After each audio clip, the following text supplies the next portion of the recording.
We are post-spring ball. That means it's list season. Who's the most dangerous team in the SEC heading into 2025? Time to get the squad together. You're talking ball with the SEC squad, sponsored by Game Time. From Alabama to Tennessee, from Georgia to Oklahoma, from Auburn to Texas, it's the local experts of the Locked On Podcast Network bringing you scoops, breakdowns, and the most comprehensive preview of the upcoming SEC weekend. It's the SEC squad, and we have a seat for you. Hurt feelings and thin skin are prohibited. Squad up.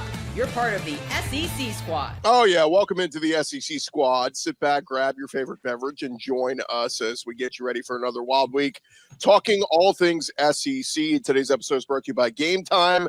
Download the Game Time app, create an account, use our code LOCKEDONCollege, get $20 off your first purchase. Let's welcome in our squad for this week. We've got John Miller, host of Locked On Mizzou, John Williams, host of Locked On Sooners, Corey Burton, host of Locked On Vandy. I'm Chris Gordy, host of Locked On SEC. We'll see if there are any other our brethren want to jump in as we get this show on the road this week. But guys, we just closed the books on spring ball, and we are now officially into what I like to call list season. This used to be magazine season. It was when, all the big preview guides would start coming out. We start really getting focused and attention, turned to the next football season. But list season, we're starting to see all of people listing. Here's the best teams in the college football. Here's the best teams in the SEC. Here's the best quarterbacks in the SEC. So I want to pose the question to you guys coming out of spring. Give me a team in the SEC that you look at and say that team is dangerous, and it can't be your team. What team do you think is dangerous heading into 2025?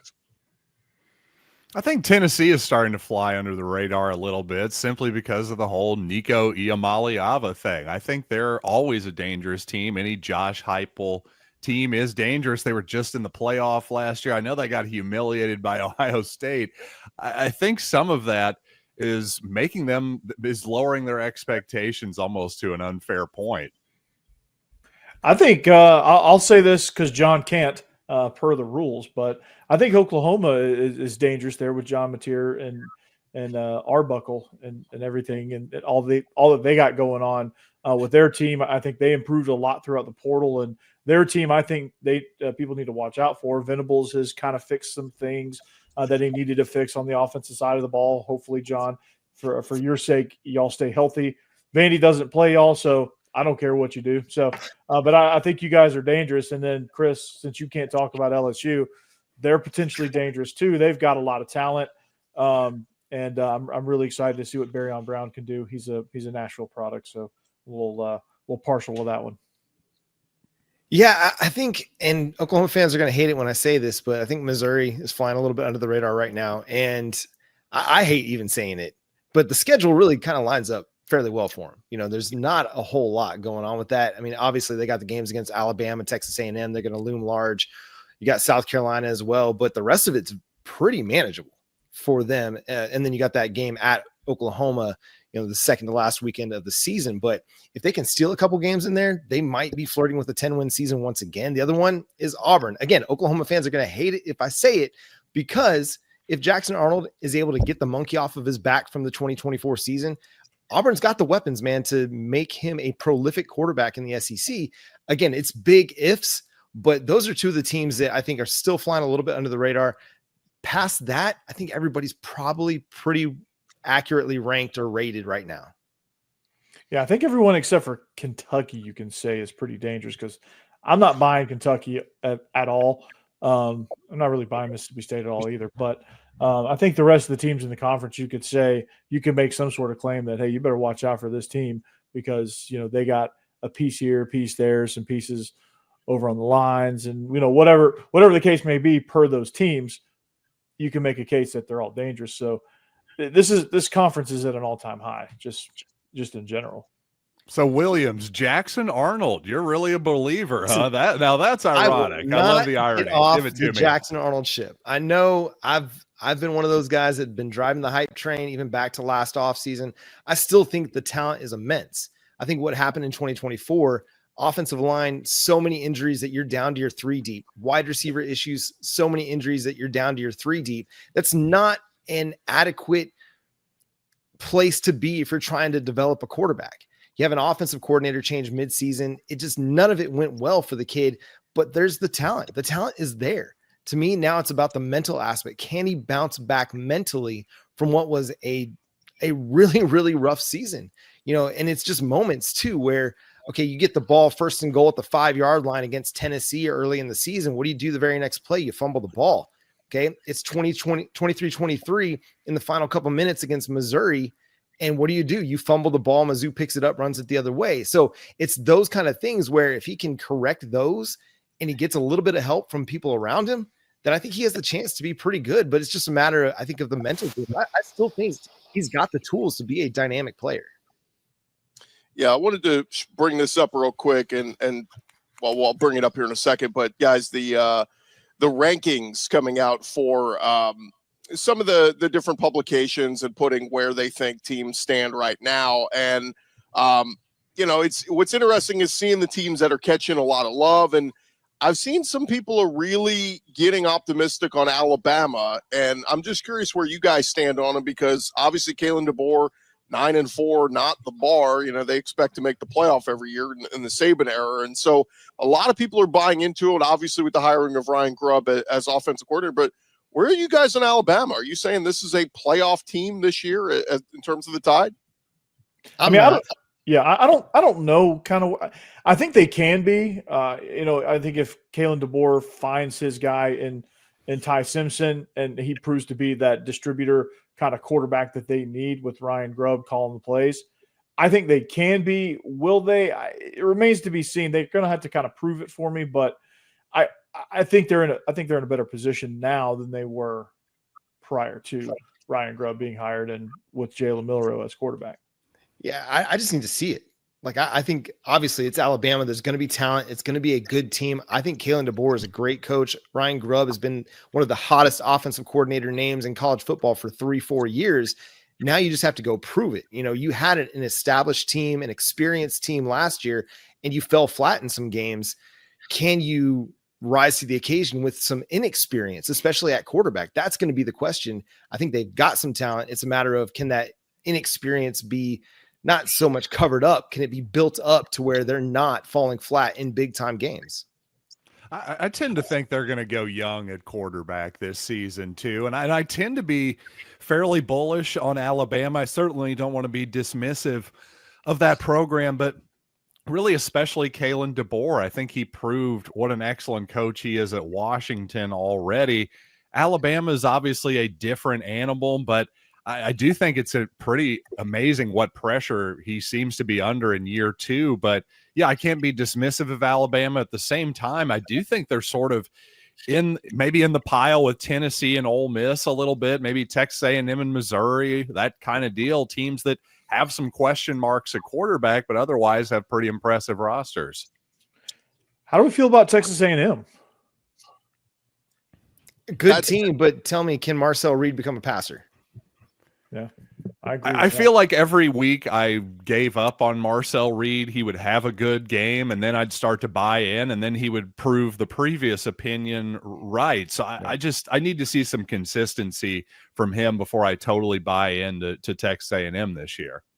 That's the team I was going to bring up, because it seems like they're catching a lot of love, and people like that they went out and added, got some weapons for him in the transfer portal. Obviously, they got the kid Micah Hudson, who ended up reneging and going, I think was going to go back to Texas Tech. I don't know where he ended back up, but Casey Concepcion from NC State, Mario Craver from Mississippi State, along with Terry Bussey and some of the other pieces. And obviously the running backs, Le'Veon Moss back healthy, Reuben Owens back healthy. I mean, it's, that they ran the ball really well, and they were looking strong. It's 7-1, leading the SEC, by mid-season, and then fell apart down the back stretch. But as I read some of these preview lists and all that this week, people are high on the Aggies.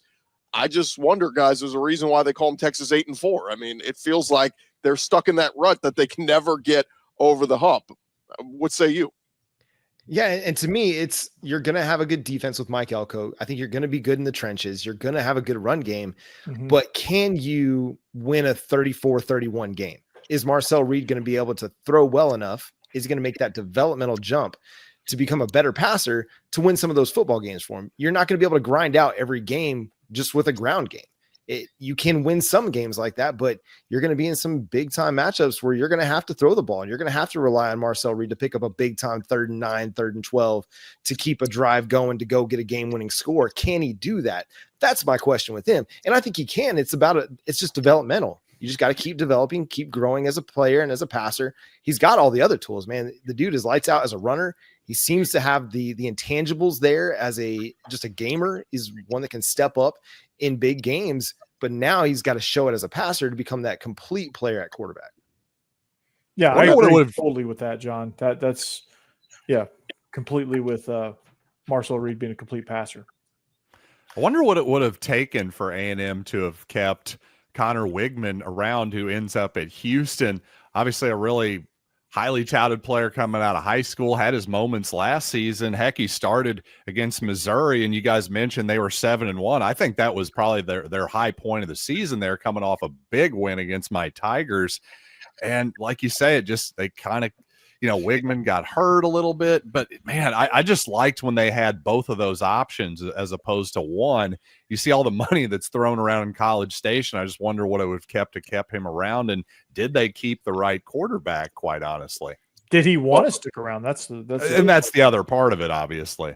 And that comes back to my point of, did they pick the right quarterback? I honestly don't know. I don't want to be dismissive of Reed because there have been times where he's been surprisingly good. So I don't want to just completely dismiss his abilities. Well, Wegman couldn't stay healthy. I mean, so that's another reason why they were out on him. But keep an eye on Jacob Zeno, a name maybe not too many people are familiar with, a kid who started his career at Baylor for a couple of years, played at UAB the last 2 years, threw for 3,100 yards 2 years ago, 20 touchdowns. He went in there as a senior transfer. Look, he's going to push Marcel Reed. I don't know if he's going to win that job, but he's going to push him. And if something were to happen with Marcel Reed, they got a good option, number 2, that maybe they could turn to. So we shall see. We talked about the Aggies. What about the Longhorns? They're getting a lot of love. When we return, guys, should we be afraid of the Longhorns? The SEC squad talking more ball next. Hey, more with the SEC squad in just a second. But first, there's nothing like the atmosphere of an NBA playoff game. Every bucket, every defensive stop, every moment feels huge. It's electric in the arena. And with Game Time, you can be part of it without the stress of last-minute ticket hunting. Game Time makes it fast and easy for you to get playoff tickets, even when demand is sky high. Prices on the app actually go down as you get closer to tip-off, and their last-minute deals can save you up to 60%. Like we said, 60% off is what you can save up to buying last minute for sporting events, concerts, comedy, theater, whatever it is. Those last minute deals are going to help you out, and they're all in pricing, means no surprise fees at checkout. What you see is what you pay. Go take the guesswork out of buying tickets with Game Time. Download the Game Time app, create an account, use our code LOCKEDONCollege, get $20 off your first purchase. Terms apply. Again, create an account, redeem our code LOCKEDONCollege, get $20 off. Download Game Time today. Last minute tickets, lowest price guaranteed. SEC squad roll along here. And guys, I got to bring this up because 24/7 Sports did their post-spring rankings this week. And I couldn't help but notice of the teams from the SEC, they had Texas sitting at number 1 in the country. And I say to you, is this all Arch Manning hype? Is this just love for Sark because they made the playoffs 2 straight years? Or is Texas bona fide the number 1 team in the country? I can't wait to hear John Williams' take on this. Listen, the Texas Longhorns are the Dallas Cowboys. Anytime that the media is going to get an opportunity to hype them up, they're going to take it because the Texas Longhorns are going to create that buzz. It's just a matter of fact. I mean, it is what it is. They have been waiting for Texas to be back for a decade and a half. And finally, Texas lived up to the hype, made the playoff in back-to-back years, and they could not wait to rank Texas number 1 in the preseason. Listen, can they be good? Absolutely. I think they could be a really, really good team again this year. First-year starter at quarterback in Arch Manning, who's got the tools, but we saw what happened when he played a legitimate team in Georgia. The lights were a bit too bright for my man, okay? That doesn't mean that that's who he is as a quarterback. I'm just saying before we go ahead and crown him the number 1 overall pick in the 2026 NFL draft, which he's not going to be a part of, before we go ahead and hand him the Heisman Trophy, before we go ahead and make Texas the national champion, maybe let's tap the brakes and see what he's going to be able to do against Ohio State in week 2. I've lost a lot of NFL guys off that roster too, including the offensive tackle there, Kelvin Banks, a lot of pieces off that defense too. Yeah, I just think it's interesting. I'm sure Texas absolutely deserves to be one of the contenders for the league title without a doubt, but let's just not, I don't know, assume everything. It's strange that we live in a world where Texas is getting so much more of the benefit of the doubt than the Crimson Tide right now. Yeah, and over the team that beat them twice last season, once in the SEC title game, they're ranked ahead of that team.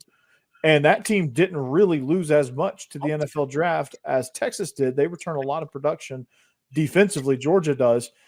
And they host Texas in Athens. I don't know. I don't see it. You look at ESPN's returning production, Texas's offense is down at 126. Now, they added some pieces since that came out. Yeah, the defense is going to be good. I mean, Anthony Hill Jr., Colin Simmons, those dudes are legit dudes. They're really, really, really good football players. They'll be future first-round NFL draft picks. It's just there's so much turnover on offense when you lose Matthew Golden, Isaiah Bond, Jaden Blue, not Alfred Blue. That's a throwback. Jaden Blue. Sorry, excuse me. There's a lot of talent that they lost along that offensive line. I mean, retooling, it's a lot. Can Arch Manning be enough to overcome all that turnover and get all the pieces to fit together? I think Steve Sarkisian is a great offensive coach, but can they get it all to fit together this year? I don't know that. For 2027, if you want to tell me that they're the number one team in the nation going into 2026, then I'll probably feel a little bit better about that, because all of those guys on offense will have another year of experience and have played a full season as starters that you could probably feel a little bit more confident in. But right now, man, I'm just not so sure. One more guy that I do think is going to be a stud, though, for Texas, Ryan Wingo, wide receiver. Yeah. Love that dude. That dude, I hate that he plays for Texas because I love to watch that guy play football. Yeah, Missouri thought they were going to get Ryan Wingo until the last second, so I hear you. I'll just say this. Steve Sarkisian, has said recently that he thinks Arch, that chemistry he has with Wingo and some of those freshmen, that they were on the freshman team together. And so you come up together. A lot of times you got that chemistry already with those young guys, and that helps a lot. And I will say this for Texas's case, and I've had some people say, I question them being number one. I had some Texas fans say, oh, you're a hater. And it's not hating, because here's the thing. If somebody had Texas at number 10, I'd say they're underrated, right? So like I'm saying, I think you're a little too high at 1, but I think you'd be too low at 10. You're somewhere right in the middle. But here's the big question is, you just lost a ton. Have you earned that, for Texas, like, have you earned that right to just say, oh, they're just going to automatically reload and they'll be right back? No, some teams have a transition year. You have a 2-year, 3-year run, but you lose so many guys. You have what could be called a rebuilding year, where you kind of step back a little and then you take that step forward again. I think that's totally fair to say about this Texas team. And especially what John Williams said, like, if Arch is going to come back for a 26, great. They'll be absolutely hands down probably number one that year. But for me right now, it's okay to question losing all the pieces they lost. Jake Majors and all the guys on the defensive line. Alfred Collins, Matthew Golden. I mean, that's a ton of talent to lose. And Sark's recruited well, but to me, he has to prove it. We've seen Kirby do it. We saw Saban do it. To me, he's got to prove to us he can replace all that talent every single year and be a competitor. Yeah, I agree. I don't think it's crazy to predict that that's going to happen. But to your point, it's not crazy to go the other way. And especially to the more optimistic side. Well, if you look at Ohio State, who's the favorite right now, they have to replace a quarterback. Georgia, they have quarterback questions. They're, I think, fourth. Yeah, they're fourth in the odds. Penn State obviously has Drew Aller coming back. But, there's a lot of teams that have quarterback questions, but yeah, I think Gordy's 100% right. It's okay to say, hey, Sarkisian, let's see it. Those other guys have done it before. Well, and you mentioned Ohio State. Like, that's the other team that seems similar to me, because not only did they lose their quarterback, but they lost a lot of talent around the quarterback too. Emeka Egbuka, those two defensive ends that were just wreaking havoc in the college football playoff, like a lot of talent. Those two running backs that were just dominating people in the end of the season. So Ohio State, similarly to Texas, do I have questions about? And that's not to say that they can't be really, really good and be playoff teams this year. It's just, but are we just making an assumption that, okay, yeah, Texas is back. Ohio State's still the dominant team. Oregon isn't going to have any problem replacing Dylan Gabriel. The list goes on and on and on down the top 5. And I get to Georgia and I'm like, okay, Kirby gets the benefit of the doubt. 2 national championships in the last 5 years, an SEC title last year. You get the benefit of the doubt. These other guys, I still need to see them do it on a year in, year out basis. Absolutely. You hit the nail on the head with that. I mean, we haven't seen Ryan Day really compete year in and year out. He's had the most talented roster just about every year, but he's got 1 national title to show for it this past season. And then, Oregon, can they replace Dylan Gabriel? All of that has to, you're spot on with the fact that you have to prove that. And I think that's a very valid point. So, it comes into mind, like, what do these rankings really mean? Like, you have to rank somebody there at number 1. Why not rank the defending champions until they prove that they're not worthy of that spot? Let me throw this at you guys, because Joel Klatt of Fox Sports put out his post-spring rankings, and the team he had number 1, and it's not an SEC team, but I just want to get your guys' thoughts, because it's a former SEC coach. He had Penn State as his number 1 team. And I've seen a lot of people have Penn State at 1 or 2. And I'm going, where in the world has James Franklin ever won a big game to prove that he could win a national championship? Oh, no. They did make the semifinals last year, right? They did, but he consistently loses to Michigan, Ohio State. Like, the big game, James Franklin's become known for losing. So for me, just to all of a sudden pencil them in because we like Drew Aller is kind of right. I don't know, man. You got to prove it to me. I think that's probably a fact of, he's just trying to be a little different, to be honest with you, which I don't totally hate. But I think if he were, if that was really, I'm going to stake my entire reputation on this pick, he'd probably go with Ohio State instead, I would imagine. Fox Sports analyst ranks Big Ten team number 1 in his preseason rankings. Who does the Big Ten have a big network deal with? Oh, wait, is Fox Sports? And to your point, John, I had to remember because I just wanted to be sure. Yes, the 2 teams they beat en route to the college football semifinal, SMU and Boise State. I mean, no offense to those teams, they had great years. But Penn State, come on. You don't This get is a valid point. That's a very valid point. A tomato can and a one-man team. Yeah, you really. I really want to disagree with you there, but I can't. Well, listen, I think James Franklin is a good coach. I don't think that he's a great coach. He still has a lot to prove to everybody, I think, to show that, hey, he's a guy that's ready to go win a national title. Drew Aller is a good quarterback, but can they win those big games down the stretch and prove it to everybody that, hey, this is our year to go win a natty? They haven't yet, and I just don't see that trend really changing with James Franklin because Ohio State's loaded up. Oregon's loaded up. I don't even know if they play Oregon, but the Big Ten is a lot better, a lot more competitive. They got a tough road ahead of them. So I'd take Texas. I guess I'd take Texas, Georgia, Alabama, LSU, and South Carolina, maybe even A&M all over Penn State to win a championship. I don't know about A&M, but I could see the others. Lawrence Sellers is going to be a dude, but we'll find out week 3 when they host Vanderbilt. So that'll be fun. One more segment to go here, guys. When we return, who's your dark horse? I'll give you a couple of teams that are maybe on the bottom. Could they make the come up this year and make the rise to the top of the SEC? We'll talk more ball here on the SEC Squad coming up next. Back to the squad in just a sec, but first, did you guys know your Fire TV is also an Xbox? You could turn any TV into your gaming and entertainment hub with Fire TV Stick 4K devices. No console required. You just grab your paired controller, you subscribe or sign into Xbox Game Pass Ultimate with EA Play included, and you are ready to play. Dive into hundreds of premium titles from EA Sports College Football 25, my preference, to Call of Duty Black Ops 6. You can play those games as easily as you stream your favorite shows. It is gaming made simple, and it is all on your Fire TV. You can play high-quality Xbox games at a fraction of the cost of a console. If you already have a console, a Fire TV Stick 4K device is more affordable and easier to travel with, allowing you to take your or your kids' games wherever you plug in. Go check them out. Head to Amazon.com/Fire TV Locked On to get started. Xbox Game Pass Ultimate subscription and compatible controller are required. Available on select devices, including Fire TV Stick 4K, Fire TV Stick 4K Max, and Fire TV Cube. Check them out right now. Amazon.com/Fire TV Locked On. All right, final segment of the SEC squad this week. And we kind of talked about some of the teams near the bottom that, I think some of you mentioned Auburn or Oklahoma as a team that could make a rise this year. So I'll just kind of pose it. These are your options: Vanderbilt, Oklahoma, Auburn, and Arkansas. Pick one of those teams you think could be that dark horse this year that could win the whole thing.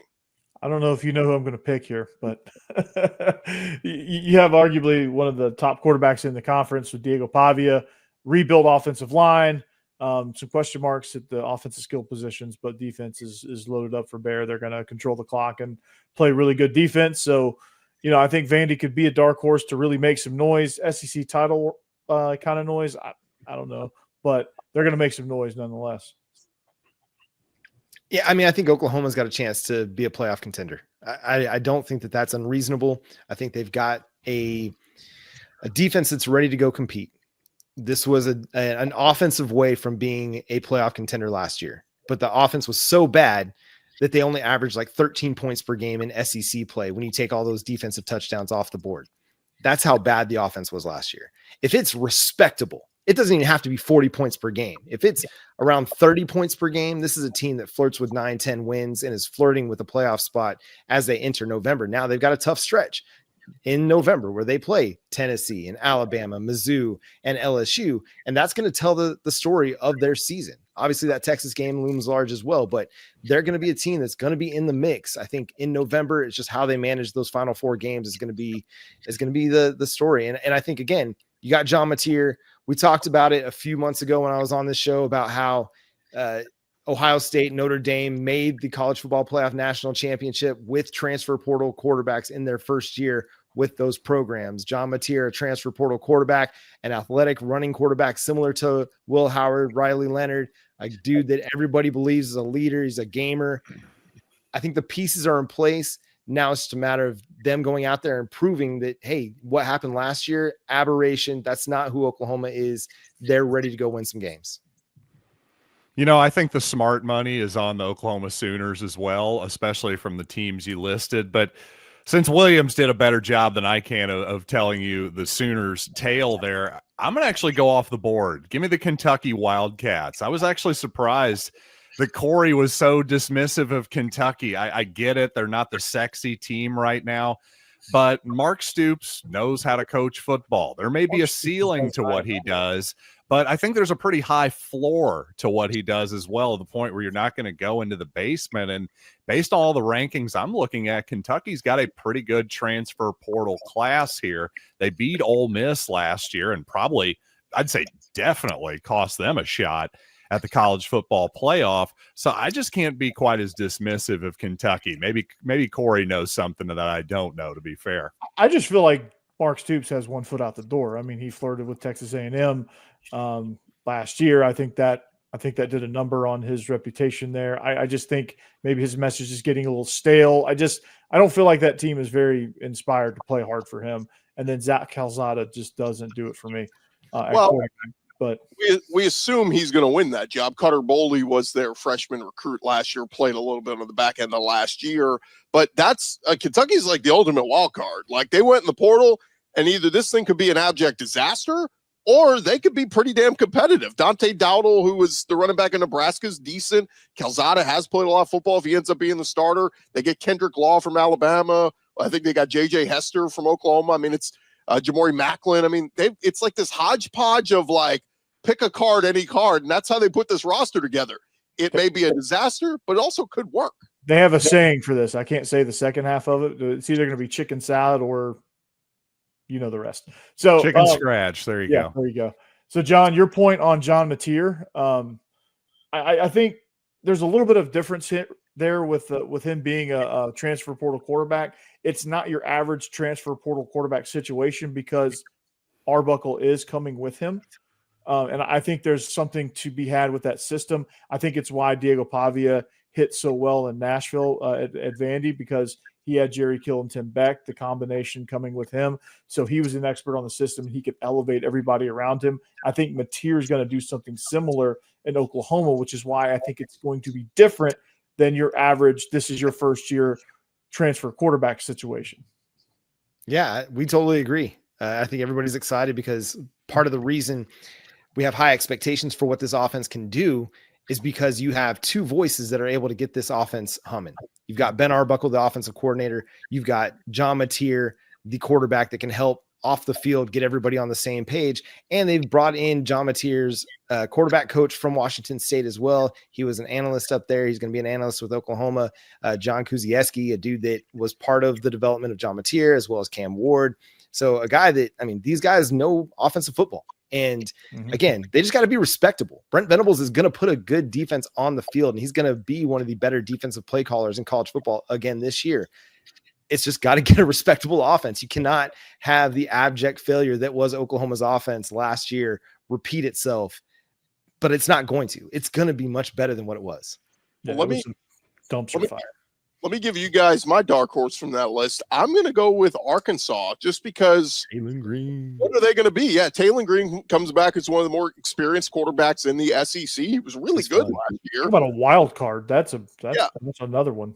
I worry about what they lost, right? They lost like multiple guys to Ole Miss. Their tight end, Luke Hass, and Patrick Kudus on the O-line. Isaiah Satania, where's he at? Oklahoma. Yeah, I mean, they lost a lot, but you still got Bobby Petrino, who knows how to call plays. I mean, so at the end of the day, a lot of people are saying Sam Pittman, he's probably going to be the first coach to go. He's on the hot seat, all this. But to me, Taylor Green, if he plays up to what he is, that defense could just hold up, Arkansas might surprise some people. I think if Sam Pittman leaves, it's probably because of health issues, and I've heard there's some health issues there, and he might retire. Is probably where he's going. But I think they're going to be kind of a tricky, dangerous team. That's going to be, it's going to be interesting to see kind of how they play. If you're talking about Kentucky being a wild card, I think Arkansas is just that too. They're going to have everybody really excited when they go to Oxford and they beat Ole Miss in week 3. Ooh. Oh, wow. Okay.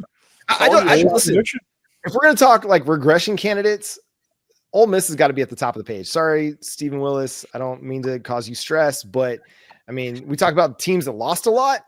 Like Ole Miss lost a lot. And I mean, listen, Taylor Green, I think he's a lot of fun. He could create a little bit of havoc. They lost a lot on that defense, and a lot of experience, a lot of really talented guys that went the top 4 rounds of the draft.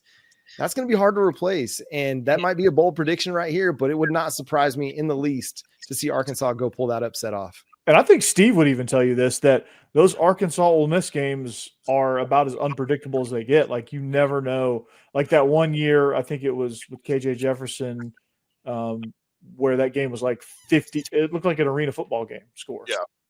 And it was insane. But and Ole Miss was supposed to kill them, and they didn't. I don't know if I totally buy into the Arkansas half of it, but the Ole Miss might be overrated this year part of it.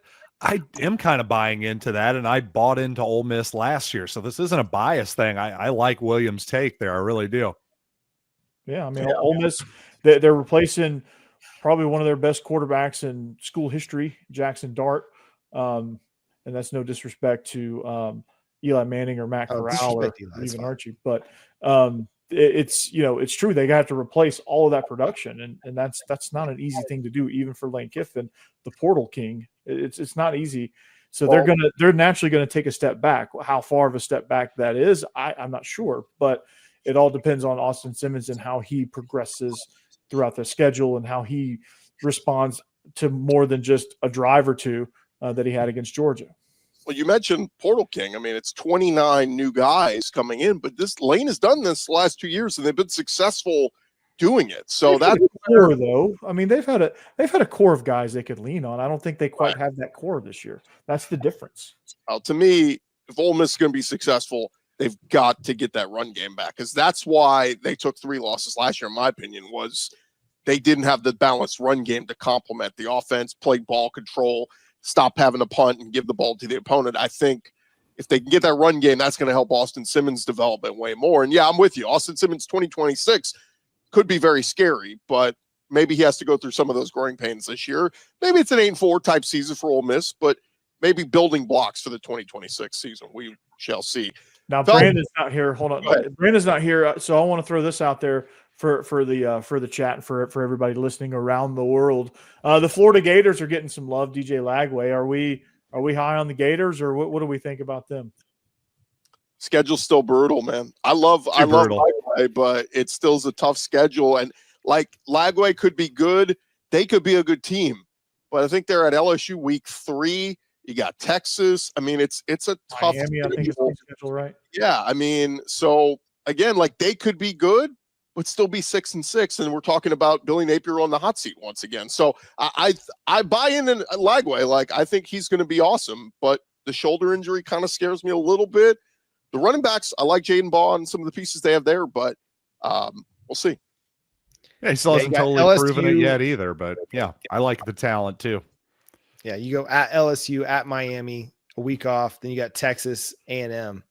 Texas, and then A&M. Like that 4 games in 5 weeks is really that's gonna be the difference in their schedule, I think. Never easy.